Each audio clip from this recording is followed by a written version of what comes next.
Hi friends, this is Jean and I am here at Crossing Hedgerows Sanctuary under this beautiful sycamore tree.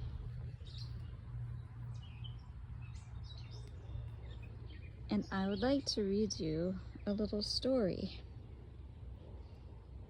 This is from a book called Sky Woman, Legends of the Iroquois.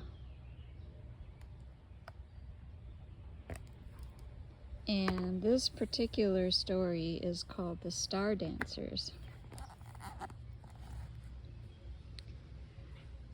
A long time ago, the Iroquois peoples left their homes in the dry southwestern lands of Turtle Island to search for a place to plant their crops and raise their families.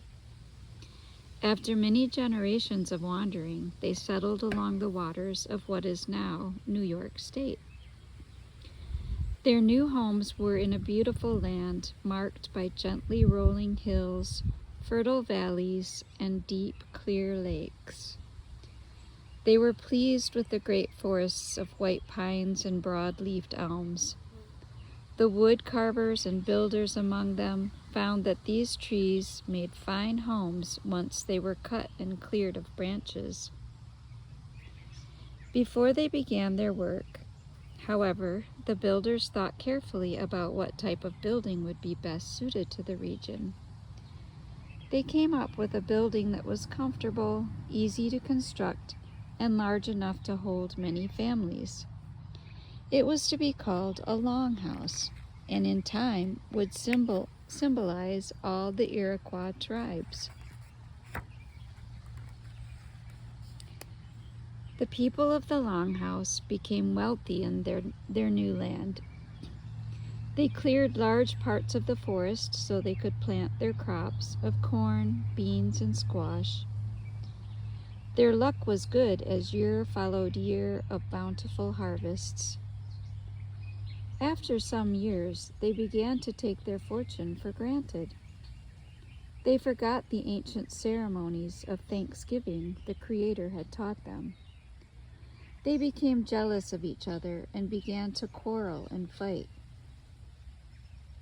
Their villages split apart into opposing groups, with some leaving their homes because they were afraid.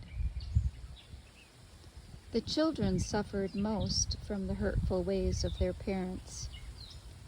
Instead of awakening in the morning and rushing out to play with their friends, the children were told not to speak with anyone who was not a part of the family, nor were they to stray far from the longhouse.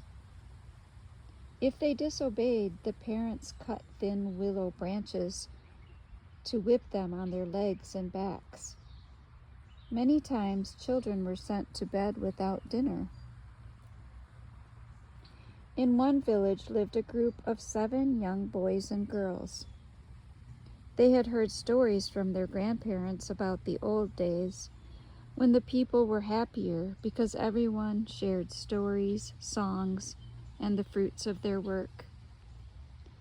They listened carefully as the older people spoke about the ancient ceremonies when they used to sing, dance, and hold great feasts to honor Mother Earth. They were told of a time when children were treated as blessings from the Creator and were never hurt by their parents. The group decided they would sneak away from their longhouses and meet together in a secret place far into the woods. Each one of them would bring a bit of food to share with the others. During one of these gatherings, they decided to bring back the old ways and hold their own ceremonies.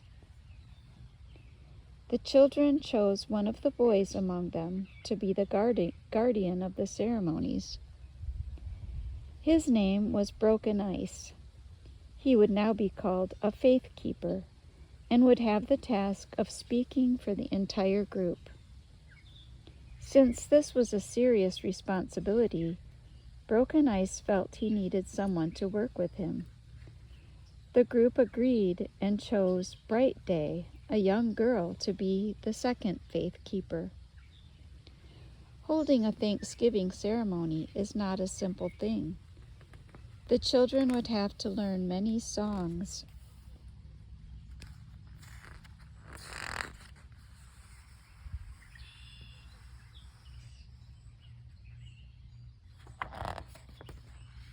And sacred dances, as well as preparing the right foods. They would also have to know the exact words of prayer, so their efforts would be accepted by the Creator.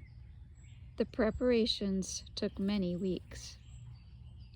With each passing day, the children had to be ever more cautious about leaving their homes. The youngest among them, a small boy named Gathering Wind, found it very difficult to think up reasons for defying his parents. He would lie awake on his sleeping platform late into the night, worrying about being caught as he tried to slip away. He loved his mother and father, who, unlike the other parents, showed their child much kindness and love. But he also felt his friends were doing something very important, and was happy they trusted him with so wonderful a secret. Gathering Wind was very good at crawling into the storage sheds to get food for the group. He would be still as a mouse until everyone was gone. Then he would stuff as much as he could in his leather pouch before sneaking away. Not all went as well as the children would have liked. A few times, some of them were caught leaving the village and were whipped severely. The others would huddle together, listening with fear as their friends cried out in pain and sorrow. The parents of the children realized something strange was taking place. They punished the children harshly. Besides the whippings, they were not given food and were kept inside the longhouses and tied to their beds. Gathering Wind found his way to where the punished children were. He brought them corn mush and maple sugar to eat and medicine for their wounds. He told them funny stories to raise their spirits. Life became harder for these children, but they vowed they would not stop meeting with their friends. One day, when all 7 children managed to find their way to the secret place, Bright Day told them of a story she had heard from her grandmother about a special place beyond the sky. Bright Day said this land was full of wonderful things and magical people who loved all children. Sky World, she had been told, was the original homeland of the Longhouse people. If the children could go there, they would be welcomed home by the ancestors of the first human beings. The children thought about this story over the next few days. They were almost ready to hold the great festival of Thanksgiving, even though they had little to be grateful for. It was important, they thought, to believe there was something better than what they knew. If it was in Sky World, maybe that was where they should go. It was the evening before the day of the ceremony, when the children had planned to gather in their secret place to sing and dance as had not been done in many years. It was a difficult night for all of them, for it seemed their parents sensed something strange was about to take place. The beatings of that night were harder than ever, but not one of the children spoke a word. Finally, during the time just before dawn, the children crept from their homes. Each one was carrying a gift hidden to share with the others. They were as quiet as shadows. Not even the village dogs were awakened as they slipped by. Being extra careful to disguise their tracks, the children made their way to the secret place. Broken Ice was the first one there. He embraced each child as they entered the meeting grounds.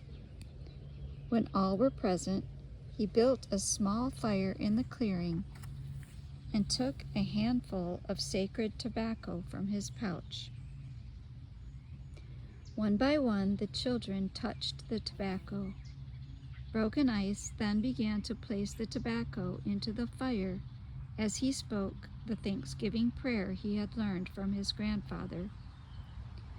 His words came from deep inside him and seemed to rise with the smoke to the tops of the trees and beyond.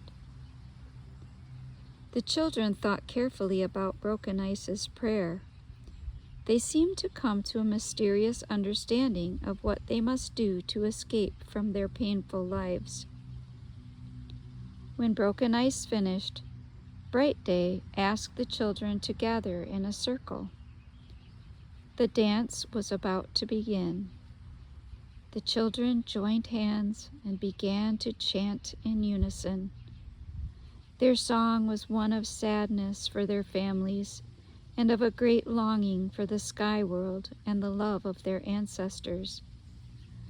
The parents had noticed their children were missing and had begun to search for them in the forest. They shouted for them to come home and threatened great punishments if the children did not come out from hiding.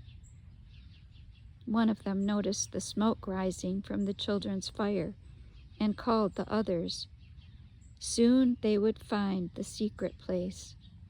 The children did not hear their parents coming.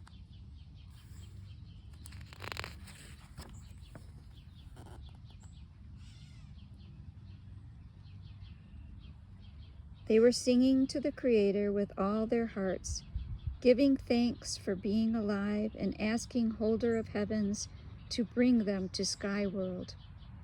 They danced as they sang, their feet clothed in ragged leather. Slowly they began to rise from the ground, but they did not notice, for they were looking up towards their original home.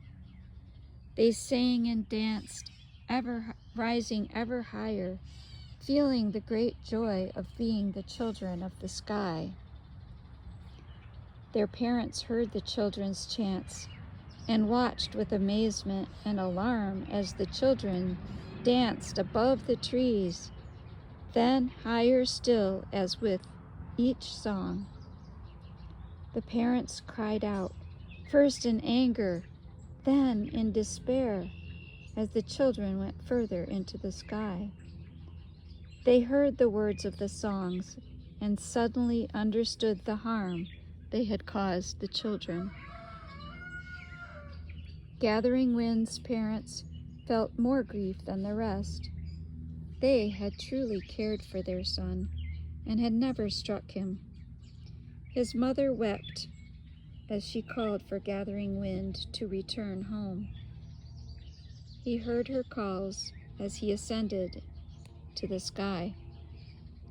Turning from the others, he looked down to see his mother, tiny and far below, kneeling on the ground, her arms raised to him. Gathering Wind's dance faltered, and he broke the chant. As he stopped singing, he began to fall, even as the others continued to journey upward. He gathered speed as he fell, rushing through the air back to his mother until he became a streak of burning light. The dancers disappeared into the heavens, leaving their families in sorrow. In their sadness, they promised they would never again strike any child. Nor would they forget to be thankful to the Creator, a promise the people of the Longhouse renew whenever they see a falling star. The ancient ceremonies were brought back, as were the old songs and dances, which gave much joy to the people. On clear evenings, they would gather outside the longhouses to watch the sky. There, to the northeast, they saw a small cluster of stars where the dancers had faded into the night.